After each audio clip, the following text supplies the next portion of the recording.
the reason why Starbucks can sell coffee at a much higher price than the gas station is because Starbucks is seen as a premium quality product. That's Now, true. when Starbucks first came out, Starbucks wasn't just selling very basic coffee. Now, I will say, if you look behind the scenes, it was pretty basic coffee. Yeah. They take the grinds, they grind it up, and they make coffee. It was very similar to what was happening at a convenience store or a gas station.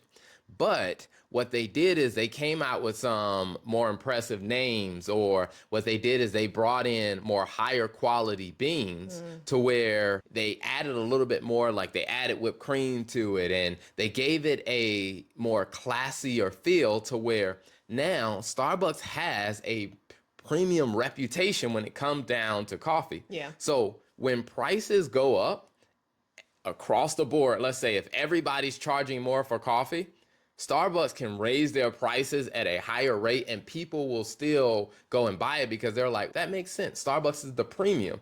So I think doing a strategy like this, what it does is it raises people's perception of the quality of your food, because if you're the only cafe in the city that has a $500 cake on your menu, Right. people will start to look at that and say, hey, the quality of everything else must also be good too. Yeah, that's good. And I think also the other thing that I was thinking about is that $20 cupcake, for example, that you sell.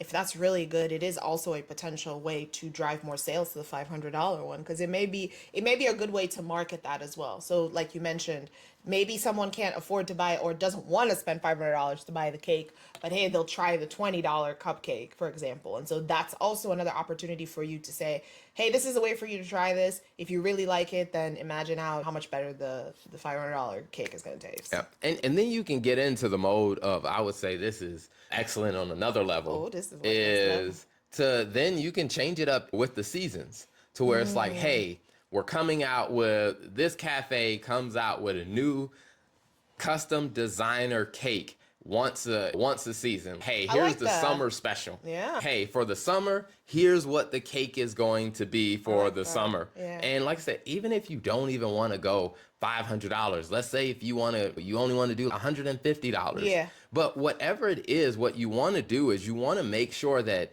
it draws a distinction for your cafe Yep. compared to all the other places. And I will say, a person like me, like I really enjoy good dessert. He does. Um, A little too much sometimes, but he does. like I really enjoy a good dessert, especially if it's made with quality ingredients. Right. Like it's a night and day difference. Like I will say, like, well, sometimes when I'm on the road and I travel different places and people are like, oh, this cake is really good, I'll try it. If the ingredients are not quality, like I literally feel sick afterwards, to where Yeah. if you can come up with a quality ingredient cake and you really can position it well, it can work to your favor, not only for that one item, but it also brings people in to check out all the other stuff that you have. I would agree. I think that's really, really great advice. So let's recap for our business owner competitive tour 925. The first thing you mentioned was a gross margin analysis.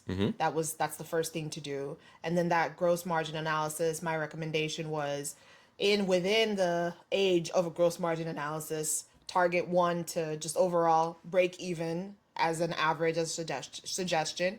And then B would be, from a good perspective, is like, all right, maybe it means getting to a point where you can pay yourself. And then excellent looks like getting to a point where you can reinvest back in the business. And then for the overall strategy, you can recap your advice for that one. Just average was, I'll let you recap. Yeah, so I would say, I mean, average was doing the gross margin, Yep. and then getting rid of some of the items that you don't make money on. Yep. Good was, hey, let's come up with a combo option. Let's pair a high margin item with some lower margin items and sell it in a combo option.